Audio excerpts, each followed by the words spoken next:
Hello, and welcome to our School at Home class in English Grade 7.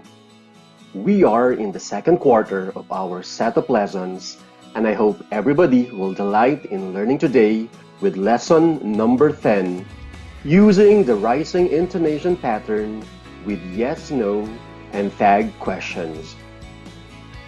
This is your self-instructional video lesson in English Grade 7. All the activities provided in this lesson will help you learn and understand how to use the rising intonation pattern with yes, no, and tag questions. For a start, do the following exercise. You can pause this video if you will need more time. Press play again when you're finished with the activity and when you're ready to proceed with the lesson. Identify what is being described or asked in each item. Write the answer on a sheet of paper. Number 1.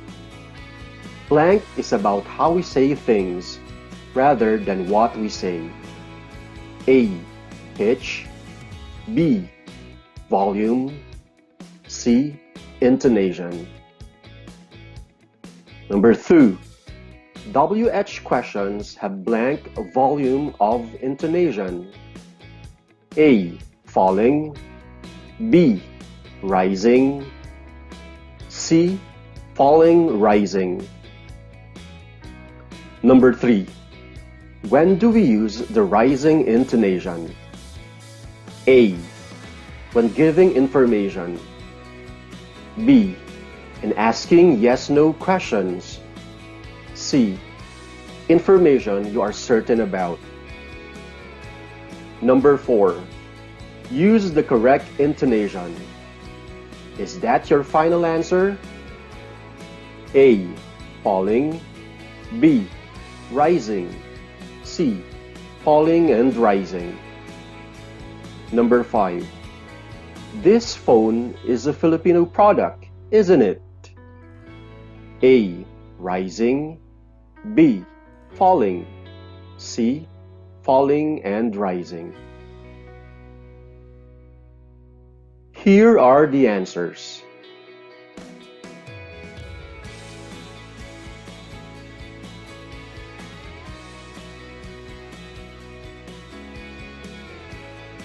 As a review of the previous lesson, respond to the following questions. Write your responses in your notebook.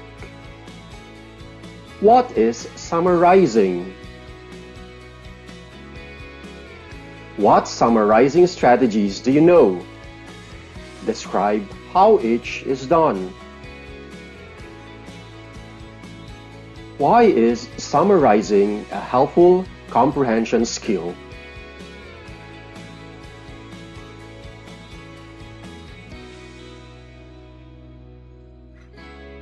We have learned that the ability to communicate and the ability to be understood are the most important parts of learning a new language. Thus, learning intonation is a huge part of a natural communication. The way we use pitch, stress, and emphasis on specific words can completely change the meaning of a sentence. Intonation is the natural music of English. If you make intonation mistakes, it's like playing in an orchestra with an instrument that's out of tune. You'll sound strange even if you have a good grammar and vocabulary. Worse, you might communicate a wrong message or not be understood at all. Intonation is that important.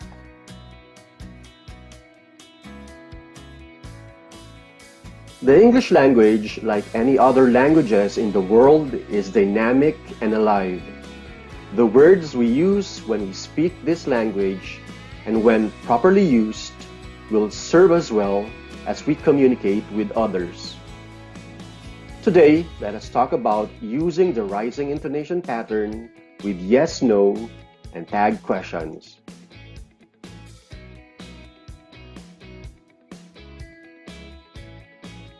What is intonation used for? Intonation is a layer of meaning beyond words and helps speakers communicate meaning through the rise and fall of the voice. The patterns of rise and fall are described as tones. But why and when do we use the rising intonation? We use the rising intonation on yes-no questions. Yes-no questions are questions we can answer with a simple yes or no. We use the rising intonation on a statement in order to signal that we're asking the statement as a question. We use the rising intonation when we like to check or confirm something. We use the rising intonation to signal uncertainty or doubt.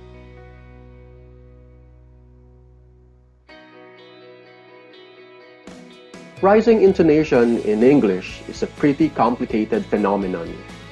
It can express a number of various emotions such as non-finality, surprise, doubt, politeness, interest, and lack of confidence.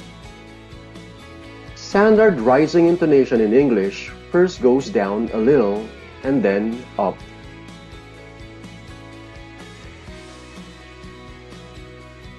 Yes-no questions are those whose answers can be a yes or a no. They tend to end in a rising pitch pattern. This is opposite of the pattern for WH questions, whose pitch boundaries normally fall. The change in pitch usually begins on the pitch word of the question, then continues through the end of the sentence. Pitch words are also often the final content word and the word of the sentence that receives the most emphasis. Yes-no questions are questions that you can answer with yes or no. They often begin with a verb like do, be, have, will, would, can, or could. For example, will I be involved? Can they finish the project on time? Is English important or urgent? Is there a secret? Do you have an idea for a solution?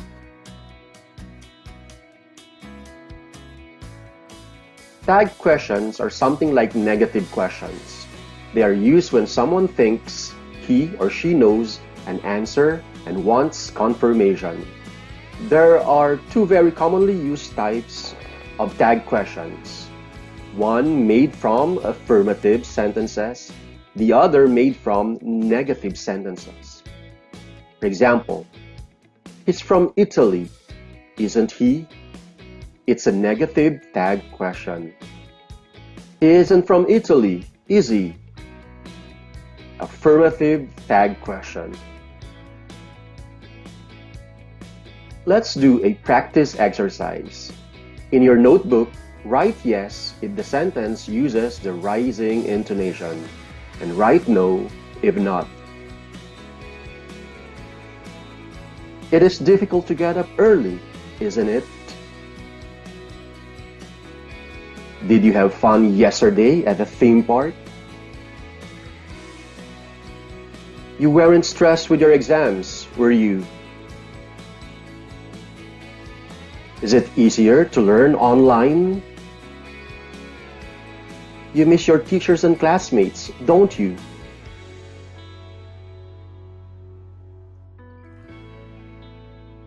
All have yes for the answer because they are yes, no, and tag questions.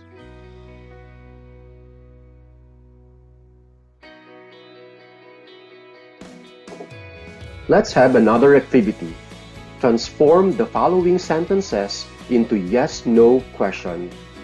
Number 1. They are Filipinos. Number 2.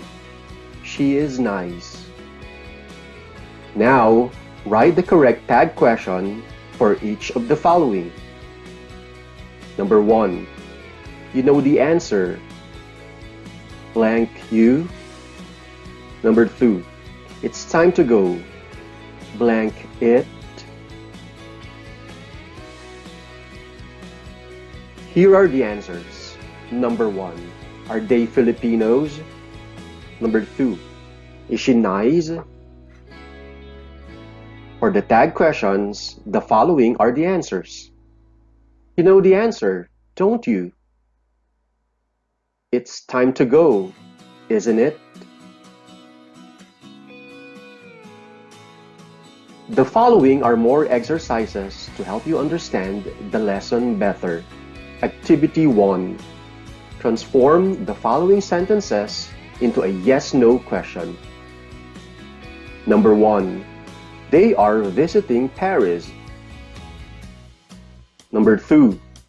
She has done the housework. Number 3.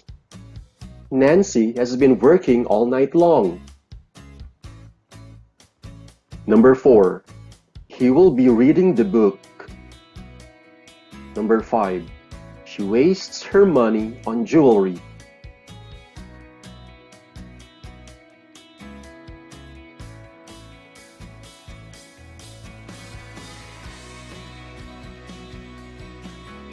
Activity 2.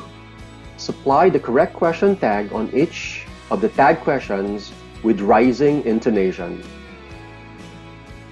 Number 1. You couldn't lend the amount, blank you. Number 2. You don't know if Peter is here, blank you. Number 3. They're going to get married, blank they. Number 4. She's from Canada, blank she. And number 5. We don't have to go now, blank we.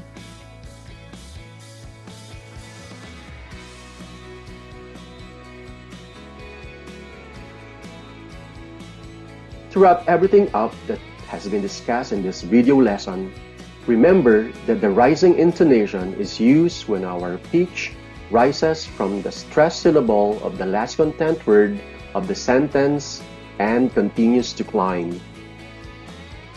Yes-no questions are those whose answers can be a yes or no, and they tend to end in a rising pitch pattern. This is opposite of the pattern for WH questions, whose pitch boundaries normally fall. Tag questions are statements that end with a short question. The short question at the end can either have the rising or falling pitch, and this can affect the meaning of the tag question. Let's see how much you understand our lesson today by doing this quiz. Tell whether the statement given is true or false. Write your answer on a sheet of paper. Number 1.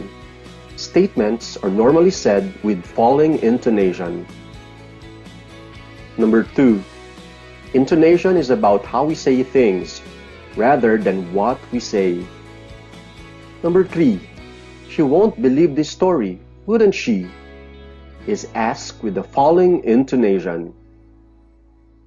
Number 4. Yes-no questions and tag questions use the rising intonation. And number 5. Questions are normally said with the rising intonation.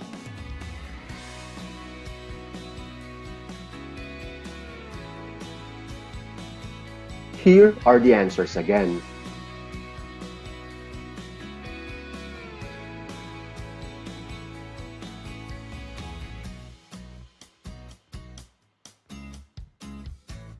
Let us cap this episode of our video lesson with this quotation. To love rightly is to love what is orderly and beautiful in an educated and disciplined way. Write a very simple paraphrase of this beautiful insight from Plato in your notebook. Share it with your loved ones at home. Goodbye and see you in the next lesson.